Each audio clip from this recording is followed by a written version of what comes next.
નમસ્કાર દોસ્તો, સુપરફાસ્ટ તાજા સમાચારમાં તમારું સ્વાગત છે। દેશ, દુનિયા અને ગુજરાતના તાજા, મોટા અને સૌથી મહત્વપૂર્ણ સમાચાર જાણીએ તે પહેલા તમે ચેનલમાં નવા હોય તો ચેનલને જરૂરથી સબસ્ક્રાઇબ કરીને વિડીયોને લાઇક કરી દેજો। સૌથી પહેલા દોસ્તો આપણે વાત કરીએ તો આ તારીખે ગુજરાતમાં ચોમાસું પહોંચશે તો ભારેથી અતિભારે વરસાદ માટે તૈયાર રહેજો। જી હા દોસ્તો, ગુજરાતીઓ માટે મોટી રાહત અને ખુશીના સમાચાર છે। તો ગુજરાતમાં ચોમાસાની શરૂઆત હવે ખૂબ જ નજીક છે। તો ચોમાસાના પ્રવેશતાની સાથે જ આગામી અઠવાડિયાથી ગુજરાતમાં ભારેથી અતિભારે વરસાદ પડવાની આગાહી કરવામાં આવી છે। તો ગુજરાતમાં ગમે ત્યારે ચોમાસાનું આગમન થઈ શકે છે। તો હવામાન વિભાગે જણાવ્યું છે કે કેટલાક રાજ્યોમાં ચોમાસાનું આગમન થઈ ગયું છે। તો 14 જૂનથી ચોમાસું ખૂબ જ સક્રિય રહેશે, જેના કારણે 16 જૂન પછી ઘણા બધા વિસ્તારોમાં ભારે વરસાદ જોવા મળશે। જ્યારે આ સિવાય બંગાળની ખાડીમાં સિસ્ટમ સક્રિય હોવાથી દક્ષિણ ગુજરાત, સૌરાષ્ટ્ર અને મધ્ય ગુજરાતના ભાગોમાં ભારે વરસાદની ચેતવણી પણ જારી કરવામાં આવી છે। જ્યારે ગીર સોમનાથ, અમરેલી, મહીસાગર, ભરૂચ, વલસાડ, દાહોદ, નર્મદા, બોટાદ, ભાવનગર, સુરતમાં વરસાદની શક્યતા છે। તો દોસ્તો, બીજા સૌથી મોટા સમાચાર સામે આવ્યા છે। ઇઝરાયેલના હુમલા બાદ ક્રૂડ ઓઇલના ભાવમાં 10% ઉછાળો આવ્યો। જ્યાં દોસ્તો, ઇઝરાયેલે 12 જૂને ઈરાનના પરમાણુ અને બેલિસ્ટિક મિસાઇલ કાર્યક્રમને નિશાન બનાવીને હુમલો કર્યો છે। તો આ પછી તેલની કિંમતો એકદમ ઉછળી ગઈ છે। તો હુમલા બાદ ક્રૂડ ઓઇલના ભાવમાં 10% જેટલો ઉછાળો જોવા મળ્યો છે। તો આવું એટલા માટે થયું છે કારણ કે ઈરાન દુનિયાનો ત્રીજો સૌથી મોટો તેલ ઉત્પાદક દેશ છે। તો આ ઉપરાંત ઈરાન સ્ટેટ ઓફ હોર્મુઝના ઉત્તરીય કિનારે આવેલું છે। તો આ તે માર્ગ છે જ્યાંથી અનેક દેશોનું તેલ સપ્લાય થાય છે। તો દોસ્તો, ત્યાર પછી આગળ વધુ એક સૌથી મોટા સમાચાર રાજકોટવાસીઓ માટે ખાસ સમાચાર। તો આજે શનિવારે રાજકોટમાં તમામ શાળાઓ બંધ રાખવાનો નિર્ણય લેવામાં આવ્યો છે, જેમાં પૂર્વ સીએમ વિજયભાઈ રૂપાણીના નિધન બાદ સ્વનિર્ભર શાળા સંચાલકોએ શાળાનો એક દિવસ બંધ રાખીને રૂપાણીને શ્રદ્ધાંજલિ પાઠવી અને રાજકોટની 600થી વધારે શાળાઓ બંધ રાખવાનો નિર્ણય લેવામાં આવ્યો છે। તો દોસ્તો, બીજા સૌથી અગત્યના સમાચાર સામે આવ્યા છે। લાઉડસ્પીકરના ઉપયોગ મામલે જાહેરનામું બહાર પાડ્યું। જી હા દોસ્તો, લાઉડસ્પીકરના ઉપયોગ મામલે નિયંત્રણ મૂકવા માટે સુરેન્દ્રમાં જિલ્લા મેજિસ્ટ્રેટ દ્વારા જાહેરનામું પ્રસિદ્ધ કરાયું છે। તો જાહેરનામા અનુસાર ચૂંટણીના પ્રચાર સમયે લાઉડસ્પીકરનો ઉપયોગ કરવા સક્ષમ અધિકારી પાસેથી પરવાનગી લેવી ફરજિયાત છે। તો તેમજ વગાડવાનો સમય પણ સવારે 8 વાગ્યાથી રાત્રે 10 વાગ્યા સુધીનો રહેશે। તો આ સિવાય જાહેરનામું 27 જૂન સુધી અમલી રહેશે। તો ભંગ કરનાર સામે BNS 223 અંતર્ગત કાર્યવાહી પણ થશે। ત્યાર પછી દોસ્તો, આગળ વધુ એક સૌથી અગત્યના સમાચાર દુનિયામાં વધારે એક ભીષણ યુદ્ધના ભણકારા વાગી રહ્યા છે। જી હા દોસ્તો, મધ્ય પૂર્વમાં વધુ એક યુદ્ધનો ખતરો મંડરાઈ રહ્યો છે, જેમાં ઇઝરાયલ અને ઈરાન ઉપર હુમલા માટે સજ્જ છે, જેનામાં જવાબમાં ઈરાન ઇરાકમાં અમેરિકી સૈન્ય ઠેકાણા ઉપર હુમલો પણ કરી શકે છે।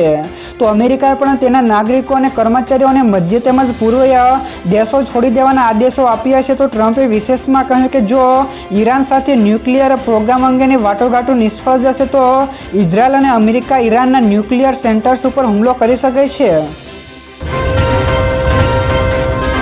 ત્યારબાદ દોસ્તો, ફટાફટ આગળના બીજા સમાચારની વાત કરવામાં તો અમદાવાદમાં પ્લેન ક્રેશમાં 200થી 90 કરતાં વધારે લોકોના મોતની આશંકા છે। જી હા દોસ્તો, અમદાવાદ એરપોર્ટ નજીક આવેલા મેઘાણીનગરમાં પરમ દિવસે એર ઇન્ડિયાનું વિમાન ક્રેશ થયું હતું। તો બીજે મેડિકલ કોલેજની હોસ્ટેલ ઉપર પણ પડેલા આ વિમાનમાં સવાર 242માંથી 241 લોકોના મોત થયા છે, જ્યારે હોસ્ટેલમાં રહેતા ઇન્ટર્ન ડોક્ટરો પણ કાળનો કોળિયો બની ગયા છે। તો કેટલાક મીડિયા રિપોર્ટ્સ પ્રમાણે મૃત્યુનો આંકડો 290 કરતાં પણ વધારે છે। જો કે હજુ સુધી આ અંગે સત્તાવાર માહિતી સામે આવી નથી। તો દોસ્તો, બીજા સૌથી મહત્વપૂર્ણ સમાચાર સામે આવ્યા છે। ઈરાનમાં રહેતા ભારતીયો માટે એડવાઇઝરી જાહેર કરી। જી હા દોસ્તો, ભારતીય દૂતાવાસે ઈરાનમાં રહેતા ભારતીય નાગરિકો માટે એક એડવાઇઝરી જારી કરી છે। તો દૂતાવાસે કહ્યું છે કે ઈરાનની વર્તમાન પરિસ્થિતિને ધ્યાનમાં રાખીને અહીં રહેતા તમામ ભારતીય નાગરિકો અને ભારતીય મૂળના લોકોને વિનંતી છે કે તેઓ સતર્ક રહે। તો બધી બિનજરૂરી પ્રવૃત્તિઓ ટાળો। તો દૂતાવાસના સોશિયલ મીડિયા એકાઉન્ટ્સને ફોલો કરો અને સ્થાનિક અધિકારીઓ દ્વારા સલાહ આપવામાં આવેલી સલામતી પ્રોટોકોલનું પણ પાલન કરવાનું કહ્યું છે। તો દોસ્તો ત્યાર પછી આગળ વધુ એક સૌથી મહત્વપૂર્ણ સમાચાર, અમદાવાદમાં પ્લેન ક્રેશમાં એટીએસને ડીવીઆર મળ્યું તો એફએસએલ તપાસ થશે. જ્યાં દોસ્તો ગુજરાત એટીએસ એટલે કે એન્ટી ટેરરિસ્ટ સ્ક્વોડ ને પરમ દિવસે અમદાવાદમાં ક્રેશ થયેલા એર ઇન્ડિયાના પ્લેનના કાટમાળમાંથી એક ડિજિટલ વિડીયો રેકોર્ડર એટલે કે ડીવીઆર મળ્યું છે. તો એક એટીએસ કર્મચારીએ જણાવ્યું છે કે આ એક ડીવીઆર છે જે અમે કાટમાળમાંથી રિકવર કર્યું છે. તો એફએસએલ એટલે કે ફોરેન્સિક સાયન્સ લેબોરેટરીમાં ટીમ ટૂંક સમયમાં અહીં આવશે અને આ ડીવીઆર દુર્ઘટનાના કારણોની તપાસમાં મહત્વપૂર્ણ ભૂમિકા પણ ભજવી શકે છે. ત્યાર પછી દોસ્તો ઝડપથી આગળના બીજા સમાચારની વાત કરવામાં આવે તો ટ્રમ્પનું મોટું નિવેદન, કહ્યું કે આ ઉડાન ઇતિહાસની સૌથી ખતરનાક છે. જ્યાં દોસ્તો પ્લેન ક્રેશ મામલે રાષ્ટ્રપતિ ટ્રમ્પે કહ્યું કે આ અકસ્માત ભયંકર હતો. તો ભારત એક મજબૂત દેશ છે, તો મને ખાતરી છે કે તેઓ તેને સંભાળી લેશે, પરંતુ અમે ગમે તે મદદ કરવા માટે પણ તૈયાર છીએ. તો કોઈને ખબર નથી કે તે શું હોઈ શકે છે. તો વિમાન ખૂબ જ સારી રીતે ઉડી રહ્યું હોય તેવું લાગતું હતું, પરંતુ એવું ન લાગતું હતું કે કોઈ વિસ્ફોટ થયો. તો એવું લાગતું હતું કે એન્જિન પાવર ગુમાવી રહ્યું છે. તો આ ઉડ્ડયન ઇતિહાસના સૌથી ખરાબ અકસ્માતોમાંનો એક છે. તો દોસ્તો બીજા સૌથી મોટા સમાચાર સામે આવ્યા છે. વિમાન દુર્ઘટનાનો મામલો સુપ્રીમ કોર્ટમાં પહોંચ્યો. જ્યાં દોસ્તો અમદાવાદમાં થયેલા વિમાન દુર્ઘટના સંબંધિત એક કેસ સુપ્રીમ કોર્ટમાં પહોંચ્યો છે, જેમાં 2 ડોક્ટરોએ સુપ્રીમ કોર્ટમાં આ ઘટનાને લઈને બીજે મેડિકલ કોલેજોના વિદ્યાર્થીઓ, સ્ટાફ, રેસિડન્ટ, ડોક્ટરના પરિવારજનોને ₹50 લાખનું વચગાળાનું વળતર આપવાની માંગણી સાથે અપીલ કરી છે. તો આ મામલે એક ઉચ્ચ સ્તરીય નિષ્ણાતની સમિતિ રચવા માટે પણ જણાવાયું છે. જો કે ટાટાએ વિમાનમાં સવાર તમામ લોકોના પરિવારોને ₹1 કરોડ વળતર આપવાની પણ જાહેરાત કરી છે. તો દોસ્તો ત્યાર પછી આગળ વધુ એક સૌથી મોટા સમાચાર, અમદાવાદ વિમાન દુર્ઘટના પછી લેવાયો મોટો નિર્ણય. જ્યાં દોસ્તો ડીજીસીએ એટલે કે નાગરિક ઉડ્ડયન મહાનિર્દેશાલયે એક મોટો નિર્ણય લીધો છે, જેમાં ડીજીસીએ એર ઇન્ડિયાના બોઈંગ 787 8થી 9 કાફલાની તપાસના પણ આદેશો આપ્યા છે. તો આમાં ઇંધણના પરિણામ, પેરામીટર્સ, પ્રણાલી, ટેક ઓફ ધોરણો અને વિમાન સલામતીના અન્ય પાસાઓનું પણ મૂલ્યાંકન કરવામાં આવશે. તો મળતી માહિતી અનુસાર આ બધું જ 15 જૂન પછી અમલમાં આવશે. તો દોસ્તો બીજા સૌથી અગત્યના સમાચાર સામે આવ્યા છે. બીજા દુઃખદ સમાચાર, તો હુમલામાં 78 લોકોના મોત થયા. જ્યાં દોસ્તો ઈરાનની ફાર્સ ન્યૂઝ એજન્સી અનુસાર ઇઝરાયેલી હવાઈ હુમલામાં 78 લોકો માર્યા ગયા છે. તો સાથે જ 329 જેટલા ઘાયલ પણ થયા છે. તો આ એજન્સી ઈરાનના રિવોલ્યુશનરી ગાર્ડ સાથે જોડાયેલી છે. તો બીજી તરફ ઈરાકે સંયુક્ત રાષ્ટ્ર સુરક્ષા પરિષદ એટલે કે UNSCમાં ઇઝરાયલ વિરુદ્ધ ફરિયાદ પણ દાખલ કરી છે. તો બગદાદના વિદેશ મંત્રાલયે આ માહિતી આપી છે. તો ફરિયાદમાં ઈરાકે જણાવ્યું છે કે ઈરાન ઉપર મોટા હુમલા દરમિયાન ઇઝરાયેલે તેના હવાઈ ક્ષેત્રનું ઉલ્લંઘન કર્યું હતું.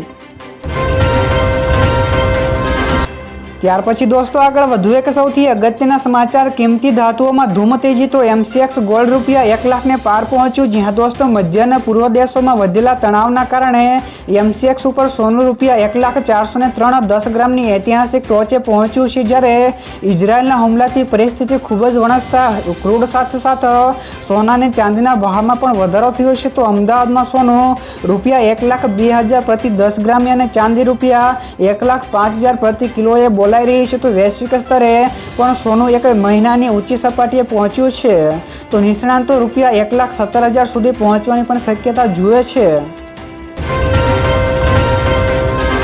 ત્યારબાદ દોસ્તો ફટાફટ આગળના બીજા સમાચારની વાત કરવામાં તો સુરેન્દ્રનગરમાં ખાતર વેચાણમાં ગેરરીતિ. તો 18 જેટલા લાયસન્સ સસ્પેન્ડ કરાયા. જ્યાં દોસ્તો સુરેન્દ્રનગર જિલ્લામાં વાવેતરની સિઝન દરમિયાન ખેડૂતોને ખાતરનું સુવ્યવસ્થિત વિતરણ સુનિશ્ચિત કરવા માટે કૃષિ વિભાગે સઘન ઝુંબેશ હાથ ધરી છે. તો આકસ્મિક તપાસમાં રાસાયણિક ખાતરના જથ્થામાં વિસંગતતાના જણાતા 18 જેટલા વેપારીઓના લાયસન્સ સસ્પેન્ડ કરવામાં આવ્યા છે. તો આ સાથે જ કાર્યવાહીમાં ₹35.99 લાખની કિંમતોનો 395.69 મેટ્રિક ટન રાસાયણિક ખાતરનો જથ્થો પણ સ્થગિત કરાયો છે. તો દોસ્તો બીજા સૌથી મહત્વપૂર્ણ સમાચાર સામે આવ્યા છે. ગુજરાત પોલીસ ભરતી બોર્ડ તરફથી આવતીકાલે લોકરક્ષક કેડરની કુલ 12,000 જેટલી વિવિધ જગ્યાઓ માટે લેખિત પરીક્ષાનું આયોજન છે. જ્યાં દોસ્તો ગુજરાત પોલીસ ભરતી બોર્ડ તરફથી તારીખ 15/6/2025ના રોજ એટલે કે આવતીકાલે લોકરક્ષક કેડરની કુલ 12,000 વિવિધ જગ્યાઓ માટે લેખિત પરીક્ષાનું આયોજન કરેલ છે. તો જાન્યુઆરી અને ફેબ્રુઆરી 2025 દરમિયાન યોજવામાં આવેલી શારીરિક કસોટીમાં 10,73,000 જેટલા ઉમેદવારો પૈકી લોકરક્ષક કેડરને ઉત્તીર્ણ થયેલા કુલ 2,47,803 જેટલા ઉમેદવારોને આ લેખિત પરીક્ષા અમદાવાદ, સુરત, વડોદરા, રાજકોટ, ભાવનગર, આણંદ અને ગાંધીનગર ખાતેની કુલ 825 શાળાઓમાં સીસીટીવી નિગરાણી હેઠળ પરીક્ષા યોજવામાં આવનાર છે.